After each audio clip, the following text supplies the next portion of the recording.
Welcome to the Women on the Rise podcast. This is where we talk all things entrepreneurship aimed at female entrepreneurs. Whether you are just starting out or you have a 7 or an 8-figure business, we bring you the greatest tools, techniques, and ideas for inspiration for your business. I also interview some of the world's leading entrepreneurs from all over the world to hear about their businesses and what they've done to grow and scale their businesses. I welcome you to join us in our journey for Women on the Rise. Welcome to another episode of the Women on the Rise podcast. And today I am joined by Charlotte Borghesi, who is the founder of Kidzink. And Charlotte is going to share how she has managed to scale her business in record time and let us in on how she has become a champion in sailing. Welcome to the podcast, Charlotte. Thanks for having me, Jen. I absolutely love hearing your story. And you have been an entrepreneur for a while, and I'm going to let you tell me and the audience a little bit about who you are and what you've done, because it's pretty remarkable. Oh, thank you. So, I'm the founder of a company called Kidzink. Actually, we've got several companies, but mainly everyone knows us as Kidzink. I started the company, I was trying to remember in the car, I think it's almost 8 years actually this September. Here in Dubai, having spent 20 years working around the world in corporate multinationals. So actually, before I got into the business of design and furniture and education, I used to run a chocolate factory here in Dubai. I used to be the general manager for Mars Incorporated. So it was quite a career change when I became an entrepreneur.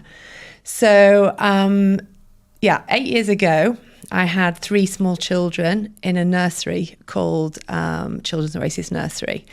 I was working for Mars and I was in Kuwait at the time, and I got a notice through to say the nursery of my children was closing and needed to find a new nursery. Now, being a GM, traveling all over the world, this was quite stressful for me. It was right at the end of the summer, like what to do, how to get 3 young, and they were my 3 youngest they're better known as Irish triplets, actually. There's less than 1 year between them. They were born 3 births in 2 years, so none of them are twins. So anyway, At that point they were just under 2, just under 3, just under 4. And I think as well, just for people listening, because we have a global audience, that I remember back at that time in Dubai as well, it was not easy to find nursery places. And during that period, it was hard for school places, nursery places. So I can imagine for you hearing that, because I just thought for me as a parent, be like, oh my goodness, like school is starting, nursery is starting, and I have nowhere to put my kids. And that's hard when you're working. Exactly. And this nursery actually had a really outstanding reputation. I remember when I was having my first child, pregnant here, all my friends at Mars said, you've got to put your child down now before they're born on the wait list for this nursery. So that's exactly what I did. And actually, had a really, this nursery had a big part of my heart, actually. It looked after my children from being less than 6 months. I was a working mum, so, needed childcare very early on. And they were really happy there. So when I heard it was closing, I went into crisis, and I called my husband, who was also traveling, of course, at the time. He was in Istanbul. And I said, Paolo, we should try and stop this nursery from closing down. And he said, what do you have in mind? So I said, let's buy it. And he said, you're crazy, but why not? I mean, it's a successful nursery. It had 150 children, a wait list, which I knew about, of course. And so I rang the owner. She was an incredible lady, German, married to a Kuwaiti, been in Dubai for many years.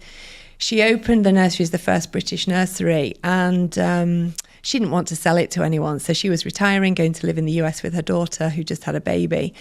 And she believed that no one could continue the legacy that she wanted to leave and that she'd in fact created, and that, the nursery was the best and all of the nurseries were complete rubbish. So she didn't want to sell it. She just wanted to close it, move on and, have the story of her nursery having been the best. Anyway, through a number of conversations, I managed to convince her to sell me this nursery. And of course, I've never been in the business of nurseries. In fact, I was running a chocolate factory, and but had an amazing nursery manager, Miss Cat, and I just knew that, okay, this can't be wrong. You know, at most, it's a good investment. Made her an offer, she accepted it, and yeah, 1 month later, I became the owner of a nursery. Managed to keep all of the families. Sent a communication out, managed to keep all of the teachers, and that nursery, you know, is still going today. Actually, that's how Kidzink was born. And at the time, I had no intention to leave Mars to run the nursery. It was professionally run, so I thought it could just continue. My children would be happy. But during the purchase process, I found out that the lady I was buying it from also had a company called Kidzink, and it was Kids, Kidz, and then incorporated. She opened it in 1999, distributing German-made furniture into the UAE market for nurseries. And actually, she had very successfully run that business for 17 years, having a little store in Al Quoz called Kidzink. They were selling wooden kind of toys and resources for nurseries, schools and private homes. But again, she decided, and actually she'd already closed that company down. So in preparation for leaving for the US, she just had a trade license left. Something inside of me has always wanted to be an entrepreneur. And actually, when I was sort of growing up and when I went off to do a big corporate career, I was the only person in my village and amongst my friends and in my family that was actually working for big companies. And everyone else was an entrepreneur. It was kind of sort of the thing in Yorkshire, in the UK. And something inside of me has always given me the itch to be my own boss and to create my own vision, you know, and to run my own company. So I just said to Petra, will you sell me this license? This was at the court, actually, just signing, you know, the public notary, signing for the nursery. Anyway, she didn't want to sell that either. But anyway, after some discussion, and it was only a license, it expired 3 months later, actually.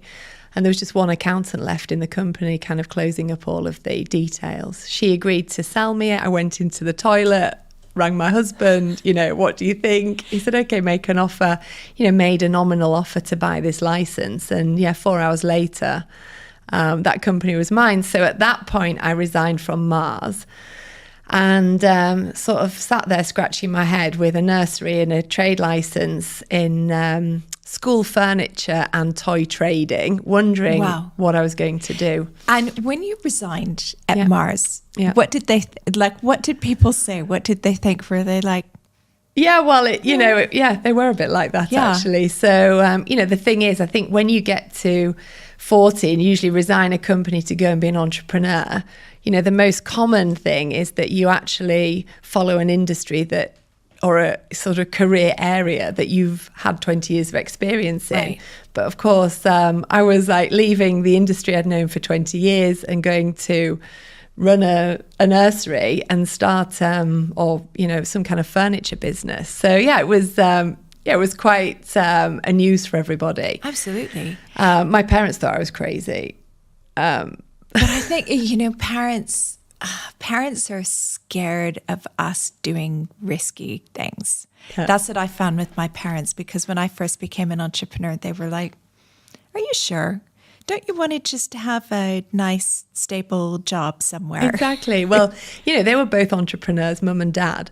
But I think they felt, you know, I'd worked in sort of corporate multinationals and, you know, that was the way, and you should go and work in a big company and stay there till you retire and get your pension. And, you know, why are you leaving that? That looks so much easier than going to start something completely different at the age of 40. Anyway, here I am today. Here you are, you have the business. Yeah. And how did you find it then? You inherited the nursery, you got for the trading company. Yeah, so actually what happened was I just got a license. So the nursery was, you know, very well run, very professional leadership team. Didn't really have to think twice about that. The trading company and, you know, what is today Kidzink, you know, it was interesting. I got a hard drive and a trade license. So I spent the next few months kind of going through the hard drive, trying to understand even what this company was doing, how they were operating. Started to visit clients. I had a very long notice period with Mars. So actually I worked almost 6 months, my notice with Mars, whilst they obviously built a succession for me. And in that time, I was trying to kind of figure out what I was going to do. It's really, I've always been interested in education. All my life, I've wanted to start an orphanage, a school orphanage. That's a completely different story. But in my mind, I've always had this vision to be in education. And actually, I've always been really passionate for design, interior design. Actually, all my life, I've designed my own furniture. So had lots of furniture that I've designed and then had made by local carpenters wherever I was, whether in the UK or when I lived in India. Wow. And then sort of here as well. So some way, just magically, this company linked to education, about furniture, appeared in my life. And yes, it was the first 6 months trying to figure out what it was, what I was going to do with this company and how I was going to take it forward. So I visited some customers that I found on the hard drive to try and figure out, okay, Kidzink, what, do they remember the company? And what I realized was that it was a very reputable company in the niche field that it was operating. So it furnished some of the big schools here, really focused on nurseries and early years, so kindergarten furniture, the kind of traditional wooden German style furniture. So they were selling furniture made in a brand called Haber, which is a big brand in Europe, in Germany, and in the US actually as well. And the company had an exceptional reputation for service and quality. And really all of the competition at that point was sort of locally made stuff, imported stuff, and they had, performed very well. So anyway, I thought, okay, let me continue to see how I can rebuild this company. But at that time, Haber had already found a new distribution partner. So they had made an exclusive agreement with Mum's World, because clearly Petra had closed down the company a long time before kind of I reached the scene. And so, it wasn't so easy to find a brand of furniture to start selling in the UAE. So, through sort of trial and error, we started. So my husband's Italian, so I thought, okay, the Italians are, famous for design, high quality. Went to look in Italy, came across a company who were not selling outside of Italy, and started to sell furniture here to schools for projects. That's basically how we started. And over the last 7 years, I've evolved the company to be design-led. What I discovered was there's a massive gap in the market, by the way, not just here, but globally, in terms of design-led furniture. And that is, when I say design-led, it's linked to looking really at the needs of the child, the teacher, the curriculum, and how furniture can support the delivery of actually what needs to happen in a school. And it's interesting that you mentioned that, because I wouldn't have even necessarily thought about that until I heard your story and heard what Kidzink does, because the education system is pretty broken, and the way that education is, for the most part, it hasn't changed much over the past 100 years. And so I've always thought about the way that they're teaching, the curriculum, but then the environment makes up so much of that as well. And it's something that I wouldn't have instantly thought about, but now that I do, it makes so much sense, because it's kind of like when we're at the office, if you're in an office and it's just like a bunch of cubicles or really horrible cheap desks, it really changes your vibe and your mindset and everything on how you feel in the office. Yeah, absolutely. So the same would be in the school as well. Yeah, absolutely. And if you look at how the workplace has changed, over the last decade, 2 decades, and you look at, kind of really iconic offices that you see in the news, and, like Apple's office or Amazon or, anyway, Google or all these companies, the places of work are really inspiring. They encourage collaboration. They encourage critical thinking. They're designed to enable people to do their best, be happy. But the classrooms don't. But the classroom hasn't changed. It's the age-old thing that, you see this picture of what the classroom used to look like in sort of the industrial period, and actually, sadly, still the majority of classrooms look like that. And we're trying to be on a mission to change that. Yeah. I think, the reality is when you speak to school operators and educators, they want to change things. And most of our clients have big visions to be different, and they realise they need to change not only the way teachers teach and give opportunity for children to, learn differently to the old days, but actually how an environment can stimulate better outcomes. Especially when you add in so much neurodiversity in children, and that really being recognized, because both my kids have ADHD. My oldest has high functioning autism as well. And I remember when he was little in school, they would make the kids sit on the carpet, and then he would get removed from the classroom because he would start on one end of the room and end up on the other because he couldn't sit still for 45 minutes. Yeah. And it's like, well, who wants to sit still for 45 minutes? And why aren't we creating spaces and environments where they can move and they can be stimulated and they can make choices, brings out the best of them? Yeah, absolutely. I mean, I always sort of make the analogy with home. So, if you go home or on a weekend, if as a family you're all sort of relaxing, everyone's finding their place to relax. Yeah. My husband likes to lay on the bed during the day, read his book. I'm much more, I like to sit at the high kitchen stool in the kitchen. The kids might lay on the floor on a sofa. Everyone is different. And, that's naturally how people are finding their place where they can be the happiest and also be the most productive. So it's the same in a school. And as soon as you go into regular school, you go into a classroom, there's 24 chairs, 24 desks. And the most innovation that was kind of really there before we came into the market was, okay, well, a company can do a rectangular desk or a circular desk or two half hexagonal desks and put them together, but it's still hard chair and a desk. Yeah. And it was kind of like, well, you're in school, you're supposed to be uncomfortable. Yeah. Like, there was nothing comfortable or pleasant. Crazy, mind-blowing. And do you find when you're working with schools now, do you find that they're very receptive, that they're like, tell us what to do? We would love to be more inclusive and innovative. Or do you find sometimes that it's a bit of explaining of this is why it would help and this is why you could do it, that they're maybe still leaning towards, well, we need 24 desks and 24 chairs, and can you make us ones that are going to be comfortable, but we still want the 24 desks? So we have, clients from one end of the scale to the other. So we're very fortunate to work with really forward-thinking clients, who really place a significant value on how to move the learning environment forward to support better outcomes for children. And usually they're the educators and the operators who also understand what a highly competitive market education is.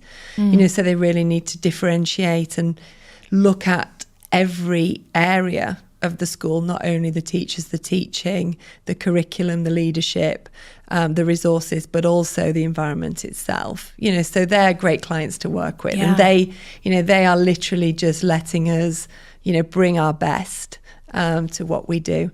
And then on the other side, you have clients who are, just need 24 desks and chairs, and that's fine. That's what I used to sit on when I was at school, and look, I did perfectly fine, kind of very old mentality mindset, and we get everything in between. I think one of the interesting challenges we hear from some schools who have the vision but not necessarily the bravery to do something different, they're worried about what will parents think. So, it's not just about the furniture in a room, but it's also maybe about how rooms work together. So quite a sort of modern idea in education is moving outside of just one classroom with 24 children, but actually creating a learning community of maybe 3 classrooms. So 3 cohorts of children being mixed together, both in terms of the space and how they are educated. So your child is no longer with one teacher in a class, but actually part of a community with 3 teachers. And, there's 72 children in that cohort rather than 24. Actually, if you get into all the detail and look at the research, there's, many, many benefits from that, kind of taking that approach for the child. But schools are worried that parents will not accept that because actually, suddenly, my child's in a group of 74 children, but actually, class size is so important and, all of those factors. So issues like that and concerns like that often mean schools rein back, what maybe they think they should be doing, but they're unable to convince, parents that it's the right thing to do. And will they come to you because the design of the school and the classrooms fits so much within the curriculum and the running of the school that it's almost like tearing out the playbook for the school and having to start over? Do you have some schools that are doing that, and then how do they get that feedback for the curriculum? Do you support with that? Yeah, absolutely. I mean, that's how our business has grown, Jen. So we, started this story distributing furniture, then we got into manufacturing our own furniture because we saw that all furniture was, the same standard catalogue stuff. And then, I've always hired architects and interior designers because they have, architecture and design is sort of 80% strategy, which is really looking at the needs of the users, the business, whatever that is in terms of building, but in this case, education, and then 20% design. So I've always hired architects because I believe like they're the best to solve the problem, to find the right solution. About 3 years ago, one of our clients said, well, hang on a minute, what you do is so amazing. Why don't you just design our schools? And we opened a fully fledged architectural practice. So today we hire around 60 architects, and we're designing schools, so greenfield schools all over the Middle East. And now we've got our first opportunities in Europe to design schools. So really, it's looking at not kind of reconfiguring the furniture, but actually reconfiguring the whole place. That's amazing. I was recently in Necker Island with Richard Branson, and I had some time to talk to Richard about education because he has, as part of one of his many charitable organizations that he has one that's focused on education and really pushing the government, and it's more focused in the UK, but to rethink how education is done because, as he said, the education system failed him. He's dyslexic. He was made to feel like he wasn't smart, that he had nothing to give, when instead of being nurtured, he was kind of pushed out and it wasn't right for him. And so he's trying to work with governments to get them to change their mindset about how education works. And I found it was so fascinating, all of the ideas he had about bringing that in, and especially as well around the whole neurodiversity, because the neurodiverse kids are always kind of like, well, you're the naughty ones, go sit over there, go sit out of the classroom. We're actually there, you see in adults that they're the creative ones and the visionaries, and it's like they just need a space to absolutely wander around and brainstorm and come up with the creative ideas. Yeah, there's so much work to do in the world of education. In every lens that you look at it through, it needs to leapfrog. And there are many great initiatives, but usually in pockets. And, we need to influence governments to really drive the change. And actually, when we work on government-led projects, which we do, we recently did one in Saudi Arabia, in Alula. Oh, wow. Yeah, where they really want to upgrade and transform their education system, leading with the design of the actual physical assets. And we were hired as a consultant to lead that.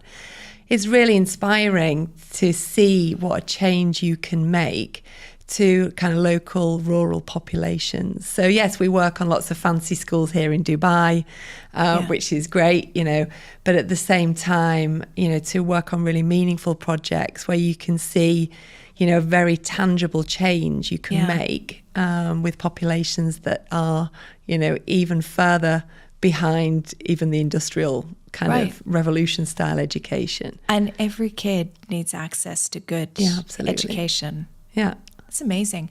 Okay, I want to talk about business a little bit, because I'm really interested to know that you went from buying the nursery initially, getting this trade license. How many employees are you at the moment? We're about 250. Okay, so you've got 250 employees. A lot of businesses, when they kind of reach the 7-figure mark, they get stuck. Yeah. That it's one of those things that it's like, I want to scale, I want to go to like multiple 7, 8, 9 figures, but they get stuck. And I'm interested to know, especially for you, you've got this big corporate background, but you've never been an entrepreneur before. How were you able to successfully scale in under 10 years to 250, such a big global business? Yeah. Actually, in the end, it's all about finding the right people. You can have, I'm kind of, I'm the ideas person. Actually, I've got more ideas than my husband can cope with, actually. And actually, my team can cope with. But, ideas are cheap, and executing the ideas is what grows a business. Yeah. And that, we've just put a lot of focus on finding the right people and empowering those people. We started, not being able to afford the best people, or the people with lots of experience that maybe we needed at that time. My husband joined me, so I've got to give credit to him. Actually, after 2 years, we both worked in multinationals, actually originally the same company. And then after 2 years, the company was really taking off, Kidzink, and he decided to resign and join me. We've got very complementary skills. So we have a lot of trust in each other. So we're able to kind of split the areas of responsibility, which also helped a lot to drive the growth of the company. So he takes care of all the kind of finance and the manufacturing side, and then I do the design and the customer side. Okay. So that was definitely, having a partner there to also give me confidence. Actually, we gave each other confidence. We're able to discuss things, very openly, transparently, be able to evaluate risks together. Gives you a lot of confidence, if you've got someone who you can really trust to make those decisions with, to move forward. But outside of that, it was really the people we hired. So at the beginning, we knew we needed people to go and visit customers. Right. We couldn't afford people who'd been in the industry 10, 15 years. So we decided to take, really smart freshers straight from university. So I don't know if it's still going, but there was a website called Olive, which is fresher. Yeah, for interns and exactly. straight out of university. Exactly. Yeah. So we put a few ads on here. We interviewed lots of candidates, and we hired 5 fresh graduates straight from university. Mainly they had engineering backgrounds or business backgrounds. And, they just wanted an opportunity in sales, actually, at the time. And so we started with these young kids who are, out of the original ones we hired, 4 of the 5 are still with me. And there is a core of the team who then grew, also added on afterwards, that I think, they're like my extra kids, actually. I feel like they're part of my family.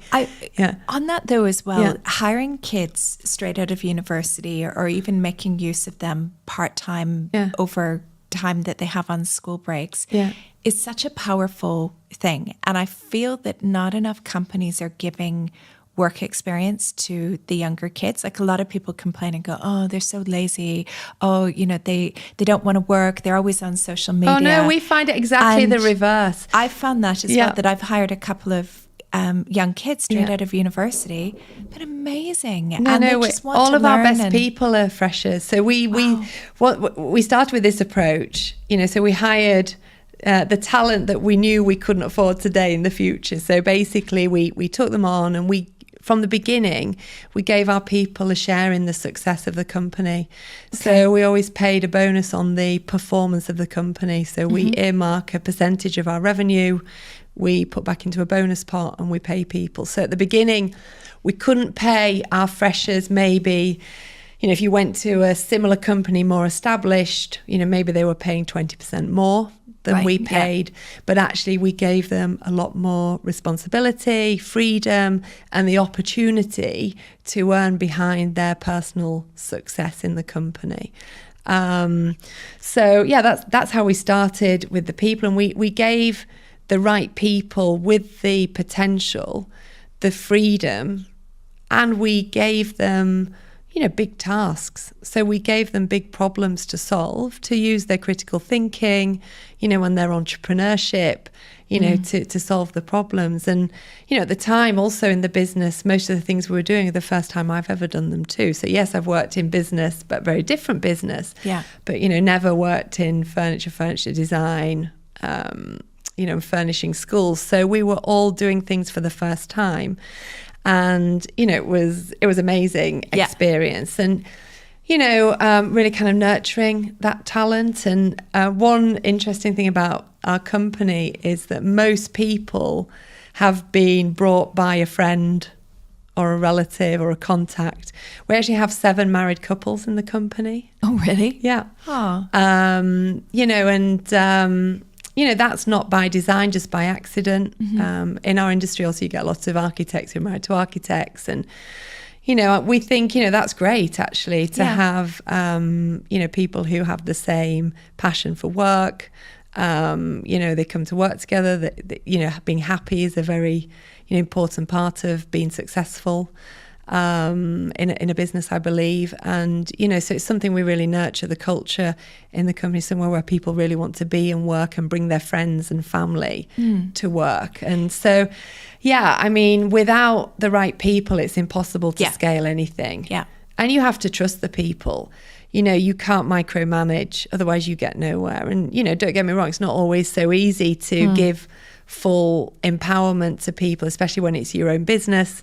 Yes. When it's your own money, at stake. But, Paola and I have been pretty bold to do that. And giving those people permission to make mistakes. Mm-hmm.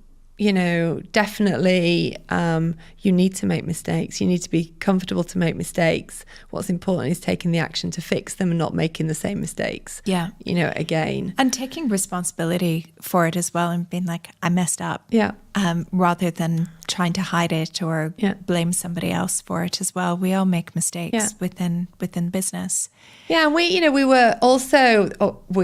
are still very much disruptive in our market segments and industry. And at some point, about 4 years in, we started to get some scale and we need to bring some people with more experience in to help us grow the company.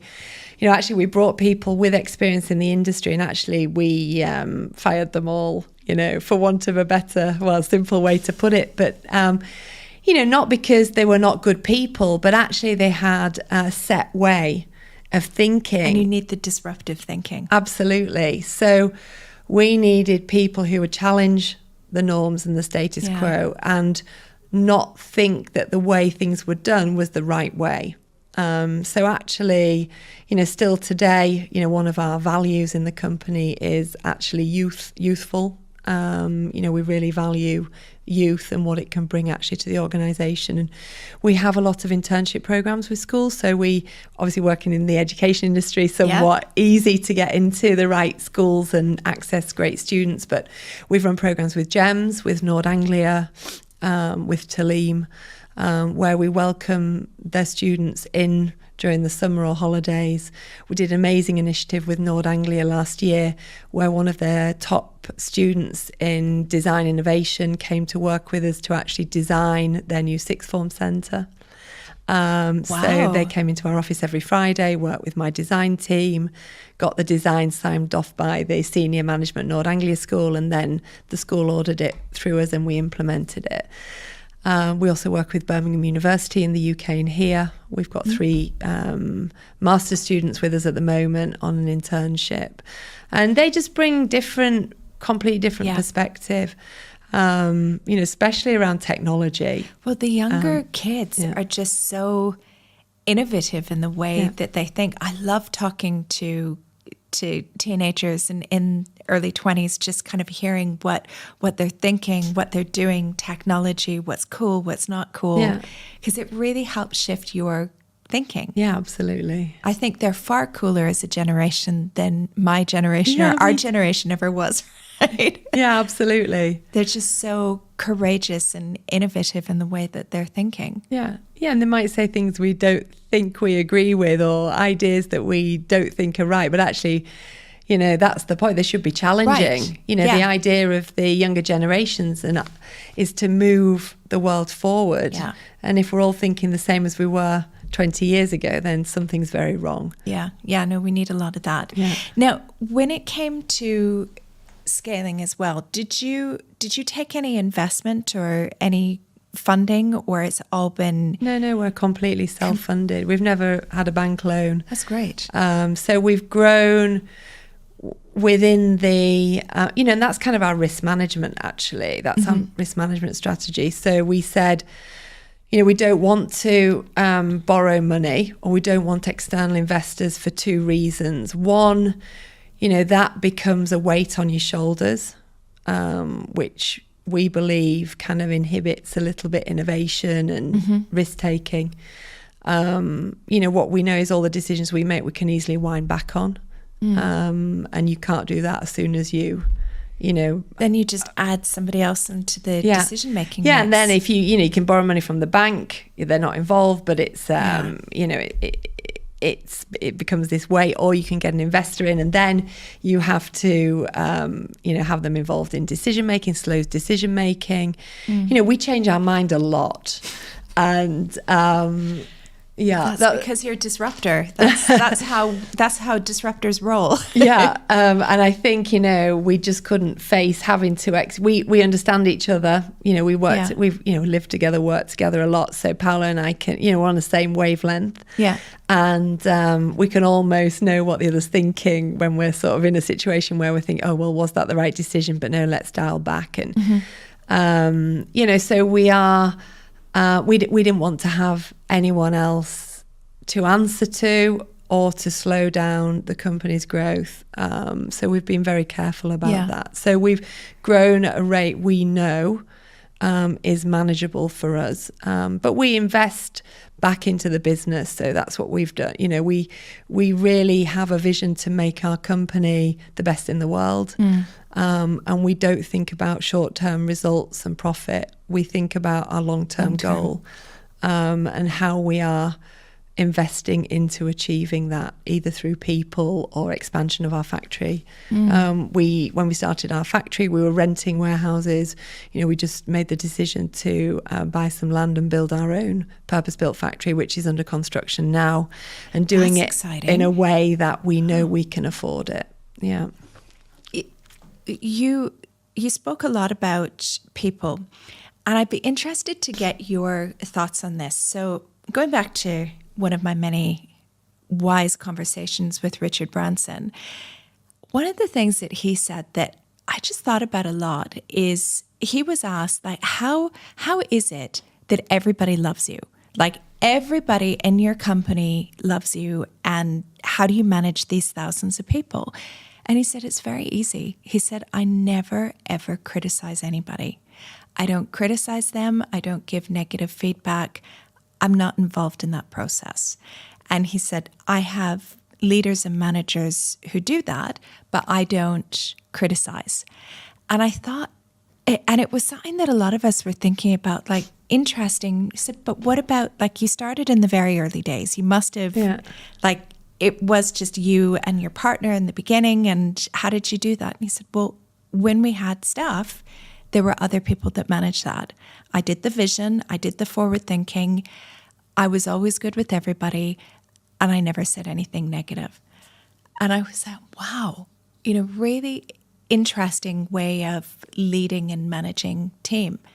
What do you think of that? Oh, that's an interesting approach. I would say that, I'm quite different to that, actually. So, I'm definitely not criticizing and negative, but I believe, feedback is really important. So I'm giving a lot of feedback ongoing, right. to people, whether they be very junior or very senior. And I think it's important to have a very open dialogue. He was saying that he has that, but he has other people do that. No. So he said, for example, I go on a Virgin Atlantic flight and the CEO knows that I'm off at the plane and he has an email saying ABCD. He's like, but I'll never bring it up there because it will make people feel uncomfortable. It's better that their people I can do see, that. Definitely.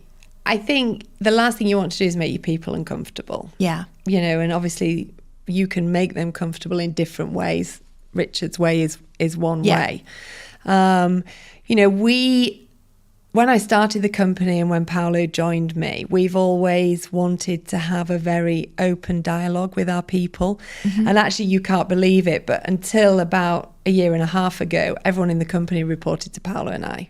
So we didn't even, exactly. We didn't even reach the point to think, okay, we need a layer in between to be able to manage the people. So we've always had a very open and ongoing dialogue, with everyone in our organisation. And that was really important for us to do. I think, what's important is when you have something that you feel you want to criticise, it's how you give that feedback to the people to make it positive and to not intimidate them. I really believe everyone comes to the office to do their best work. Of course, yeah. And, in the end, what happens when they don't, is not usually the fault of their own. It's usually maybe something going on in their personal life or something hasn't been set up right to enable them in the right way. Or maybe they're doing a job that actually, doesn't play to their strengths. Yeah. So when I have got something that I'm not happy with, it's about trying to get to the bottom of why is that happening? And how can I help find the solution? When I used to work at Mars, we had a CEO called Grant Reed. I believe he retired last year. He was there for many, many years as the global CEO. And he had an incredible analogy, which I still use today when I look at people and try and help them to address any kind of issues they have in terms of performance or opportunities. So, he said, you've got to think of people like a sailboat. And they're so often in business, and actually when I was at Mars and previously at Reckitt, you used to have your development review, and always managers are looking at your development areas, which actually has development means there's something you need to get better at. Yeah. The focus is always on that. What do I need to focus on to get better? Development areas. Yeah. And he said, the fact of the matter is that we need to encourage people to play on their strengths. So actually, if you imagine human like a sailboat, and the sails are the strengths, and actually you need the sails. You need the sails to capture the wind, harness the wind, and be able to move forward. So actually, what you need to do is understand the strengths of each employee, individual, and you need to be able to feed the strengths with the wind to make that person go forward and grow and be better. At the same time, everyone has development areas, but you've got to imagine development areas like an anchor on a ship or a boat. And an anchor, you need to know you've got an anchor, and you can't let your anchor drag. But actually, you'll always be that person, and probably you'll always have those areas that won't be your strengths, but they'll need to be worked on as development areas. Yeah. But you've just got to be aware of those and make sure that those development areas are not creating the drag. Yeah. So you're conscious of them, but it's not those you're working on your strengths. Just fine-tuning that. that. Fine-tuning your strengths. And that's really my kind of people philosophy. And often we hire people, actually we don't even really know what role to put them in. So we're so fluid in terms of we just meet great people. Wow, they would be good in our company. We bring them in, we give them something to do. And then it's about finding what are they good at, what gives them energy, what makes them happy, where can they really perform, and then putting them in that role, and it to is really the whole drive. Hiring for the mindset and the character and how they would fit within the whole organization. Yeah, absolutely. Rather than the skill, because most skills can be learned unless you are hiring for like a surgeon or but a lot of these ones can be learned over time. Yeah, absolutely. We get a lot of feedback from candidates saying that when they go through our interview process, they are surprised because it's different to everywhere else. So what we do is we first of all do a screening for cultural fit. Okay. So we hired a wonderful lady, Kelly. She spent 9 years in training and organisational development with Emirates airline. And she runs our organisational development, kind of people development. And she runs a screening process of whatever level the person is, whether they're a fresher, even our interns, right through to more senior management that we're hiring now. And she's assessing how well they'll fit in our culture and our company, and only when we're comfortable they can work in our company and be successful, we then go to the next stage, which is assessing their technical capabilities, even if we're looking at for an engineer or an architect or whatever the role. But it takes one person who's the wrong fit that can just destabilize everything, and then the productivity of the team goes down. Yeah, you need to make quick decisions. It's very easy if you're very sure on the culture you're trying to create, and it's very easy to see the people that don't fit. I mean, we've been really lucky, actually. We have very few people that don't fit. We have almost zero attrition. So people join us and they stay with us.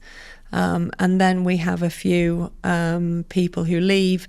Usually it's a joint discussion between us and them in terms of, coming back to their ability to fit in our company. I think, when you get, especially sort of people with more experience, depending on where they've worked, they look for more of kind of a frame and a very specific role and deliverables. Right. And, what we look for is actually people who are more like entrepreneurs themselves, who can see where the opportunity is, drive their own agenda, take their own personal accountability, that doesn't suit everybody. No. So some people come in and they're very uncomfortable with that. But we try and screen in a way that we don't make mistakes, because it's not good for, us, and it's definitely not good for the people who join us. I really feel uncomfortable with those discussions when you have to let somebody go, because it's never personal. Yeah. But the thing that I learned, I don't know, I'm sure you've learned this because you're so good with people, but it's never good to hang on to somebody if it's not working out. If you've done all of the things, to hold on to them for too long, because I found that you're just not in the right role. We're holding you back. Like, you should be doing something that you're going to fly at. And every person that and it hasn't been a lot, but there's 3 people in 25 years of owning a business that I still remember that I had that conversation, and they left. And at first I think they were a little bit like, I can't believe Jen fired me.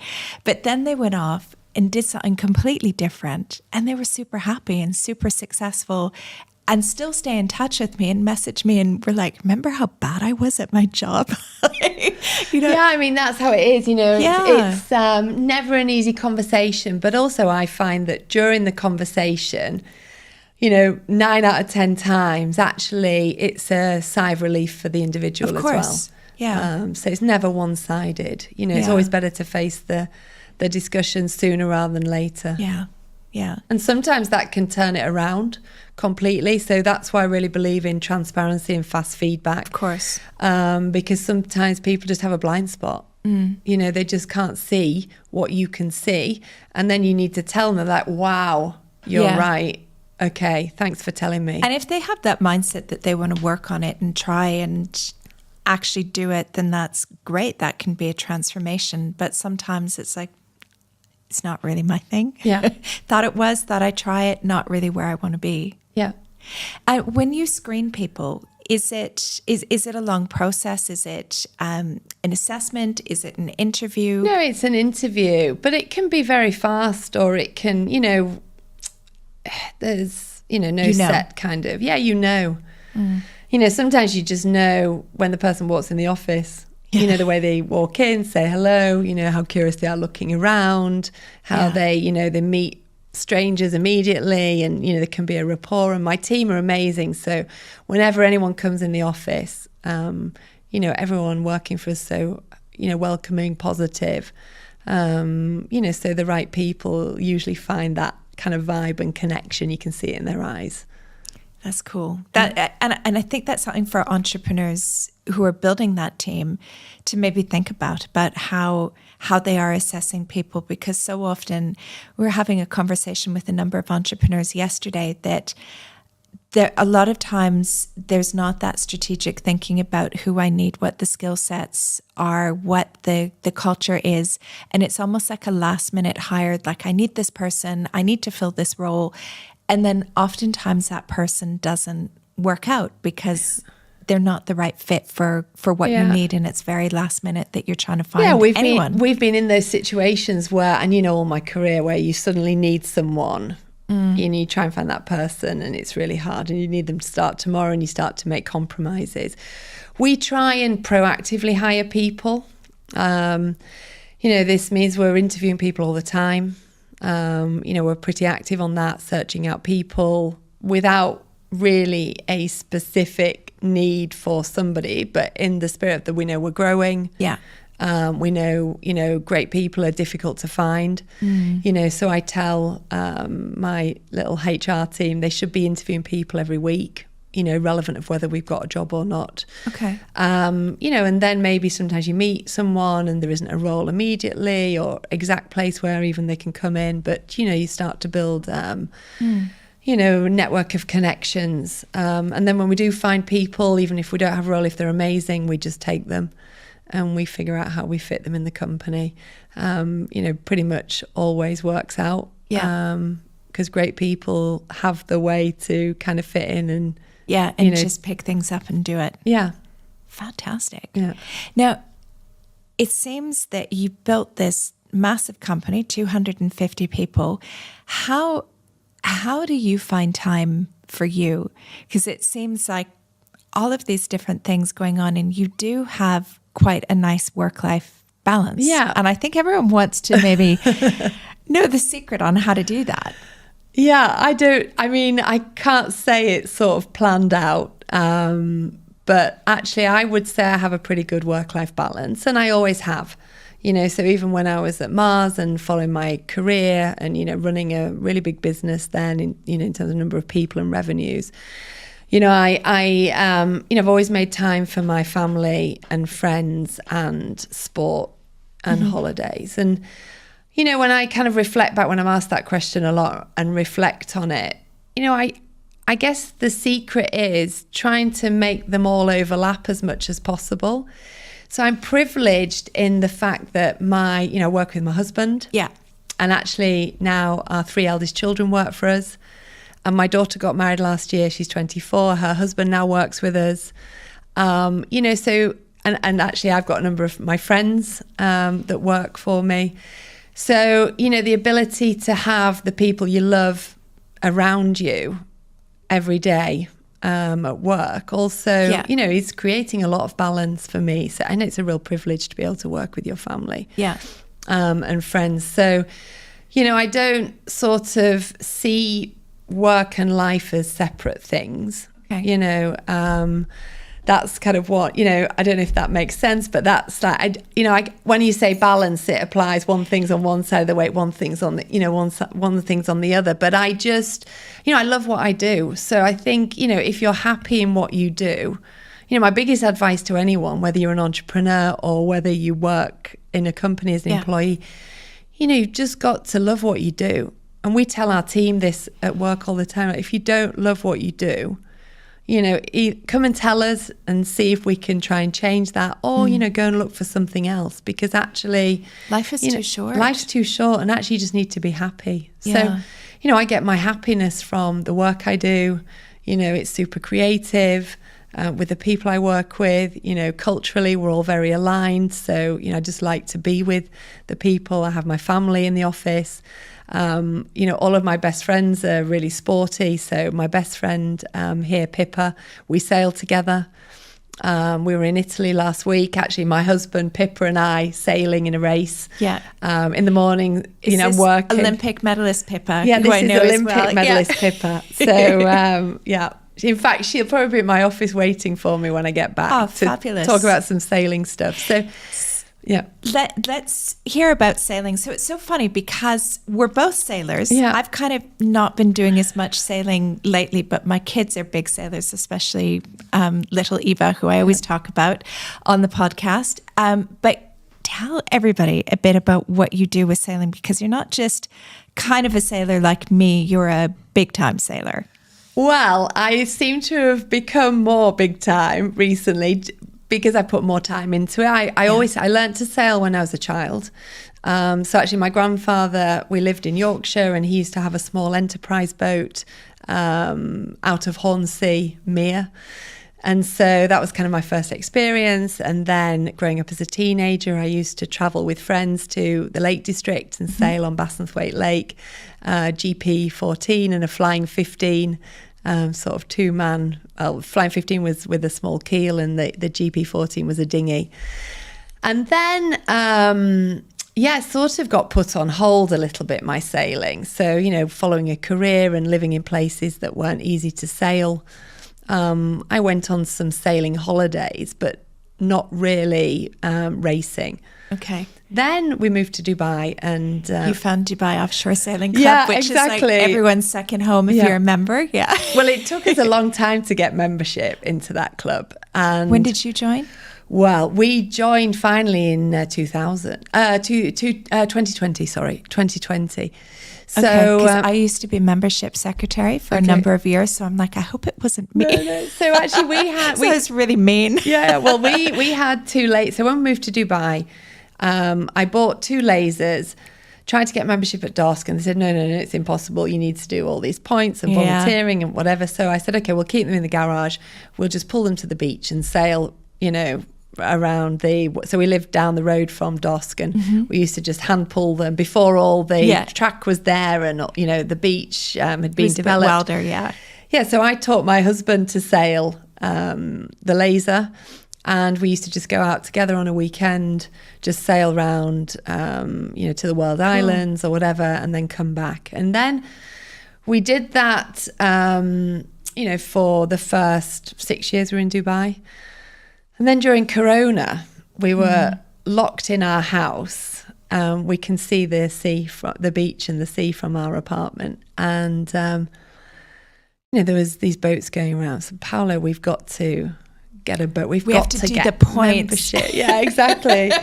So we did it. And some way there was an opportunity to fast track it during Corona at DOSC. So we just put all of our effort into getting the membership. We did. We just started getting back into it. The kids got into it. And then I met Pippa at the sailing club, and she's like my kindred spirit, we're, very similar people, and, we love spending time together, and she's got an amazing, she's an amazing sailor. She is, and she's a gold, I think it was gold medal. Yes, she won the gold medal in the 2008 Beijing Olympics for Team GBR. Yeah. She was in a 3-girl Yingling boat. And so Pippa's like, you've got to get back into sailing, not just put your kids. So she really, I still remember the first day I met her, and she was there running the Optimist training. And she asked me, do you sail? And I said, well, I did, but not for a long time. And she encouraged me to get back in my laser. So I did start sailing the laser originally at the club. And then there's a really interesting class of boat called SB20. Mm-hmm. And there was about 15 boats. They're 3 to 4 man boat, or women or crew boat. Not to be politically, or not politically, anyway, boat for girls and boys. Yeah, so mixed teams. It's mixed team. You can sail it in 4 girls, in 3 girls, in 4 boys, in 3 boys, or mixed team. Yeah. So anyway, I thought this is interesting because it's one design racing as a team. And whilst I love sailing and I enjoyed, a season on the laser, I'm more of a team sailor. Yeah. So I love to be in a team, sailing with others, learning from others. So got slowly into the SB20, and actually I bought my husband a second-hand boat from Portugal for his birthday, which then I quickly commandeered and made my own boat, actually. It's kind of like, it's always a joke that it's like, do you remember in The Simpsons when Homer bought Marge the bowling ball? It's Yes, like Homer Simpson's bowling ball for Marge. Exactly. Happy birthday, here's a sailboat. Exactly, it was exactly like that. And actually I called the boat Peanut Butter, so PB. My husband's Paolo Borghesi, Right. so actually it's still known as Peanut Butter, PB, in the sailing club. So anyway, I got into sailing this boat. It was incredible fun, really nice competitive fleet at DOS that was growing. And there's a lady called Becky Britton who's now the Vice Commodore of the club. So good to have a woman doing a role. Exactly. Not enough of those. Yeah. And she said, why don't we get a few teams to go and sail in the World Championships in Dublin in 2022? So I said, okay, I'm in. So I got a team together. We were 3 girls and a boy. Mm-hmm. So there was one young girl, Leonie, who came with me. Yeah, who's my daughter's friend. Exactly. And Libby, who is a friend sailor from the UK. And we took Tom, one of the guys from the club, to sail with us. And that was our first experience of the World Championships in Dublin. It was sort of 24 knots of wind for 5 days, incredible experience. And I think we came 30th out of 65 boats. Not bad for the first time. So this made me hungry to do more. Unfortunately, I couldn't do the Worlds in the Netherlands the following year just due to work commitments. But they announced that the Worlds would be hosted in 2024 in Dubai. Right. So anyway, Pippa and I got our heads together. And, we're not just into sailing to enjoy. We want to win. And we said, why don't we put together a team and, go for it. So we did that. And was it an all-woman team this Well, it year? wasn't all. It was 2 boys, 2 girls. Okay. We had. So we were officially classed as a female team because you have to have a female driver. Yeah. So I was driving the boat. Yeah. And you have to have 50% of the crew female. Right. And this is how you qualify to be a female team. Okay. So we decided to do this around October time last year. We found our 2 teammates. One was Portuguese and one Ukrainian. Great guys. Yeah. And they moved to Dubai for 2 months, and we trained for 2 months. Wow. Yeah. So you took it quite serious. Yeah. So I was still working, going to work in the morning, and then when the wind kicked in the afternoon, go down to the club and sail a couple of hours. And, in the end, sailing's about, you win the race by making the least mistakes. Yeah. And sailing it's like a game of chess. It's strategic. It's doing the simple things well.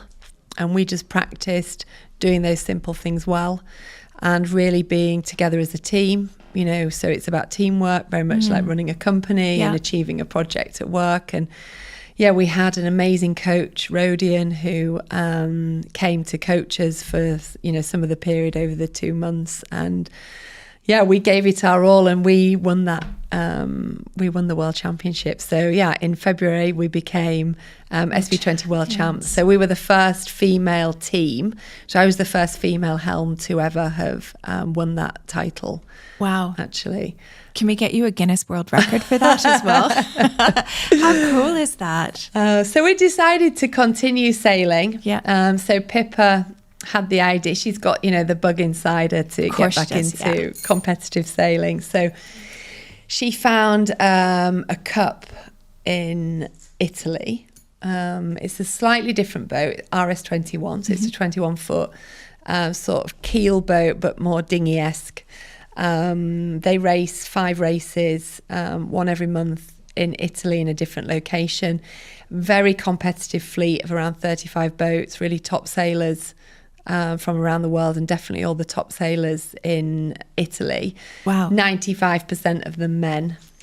So we arrived on the Italian scene We've done 2 competitions now, so that's where I was last week. We're having great fun. And how are you placing? I'm curious, how are you doing out of the 9 to 5? So we, the first competition we came 6th, and the last one, I think 9th, we finished in it. We're not too much looking at the results actually. So but that's amazing for a new class of boat. So a new class of boat is very difficult. We're in Lake Garda. The wind conditions are very difficult. And it's cold. That water is cold. Yeah, you're right.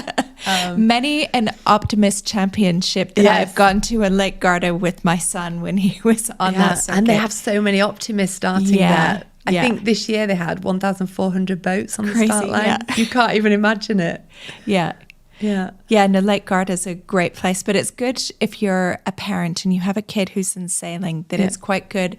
They go off and sail, and Lake Garda is so beautiful. I used to go off mountain biking when my son was racing. Yeah, it's beautiful for mountain biking. Yeah. But the sailing was really epic. Amazing. And, really great experience, really exhilarating sailing. So we had really high winds. We had some days of 24 knots. So you're planing downwind at, 16 knots. With a boat weighing 700 kilos, need to be, it's, full on. Yeah. But amazing fun. Fantastic. Well, I mean, what a story. And I think it goes to show as well that if you get the right things in place in your business, that you can really scale. And also remembering, how important that team is, because I think entrepreneurs forget that, and then being able to bring so much joy into your work and have that flow into the other hobbies, so you can do that, like the sailing. And absolutely, I've just learned so much, and I think this is going to be one of those episodes because we have such a global audience that listens to the podcast. And with some of the people I interviewed, they're like, can I have the transcript for that? That was just, I learned so much, just from hearing the story. So thank you for sharing your story and the wisdom. And I'm sure that it's given people so many ideas on what they can do personally and also within their business as well. Oh, thanks for having me. I've loved talking to you, Jen. It's really nice to reflect. Don't often get the time to do it. So, well, congratulations, because it is like it. And we don't say this enough to ourselves. We don't give ourselves the pat on the back and say, you know what, I've built this, like, freaking amazing. Yeah, it's still surreal, actually. It is to see just how much you've done. It's remarkable. And in less than 10 years, congratulations. Thank you. Thanks for joining me on the podcast. Thanks. I am so passionate about scaling up businesses. I want you to have the most profitable business that you can possibly have. And that is why I delivered 10 masterclasses, my absolute favorite masterclasses that will help you scale up your business.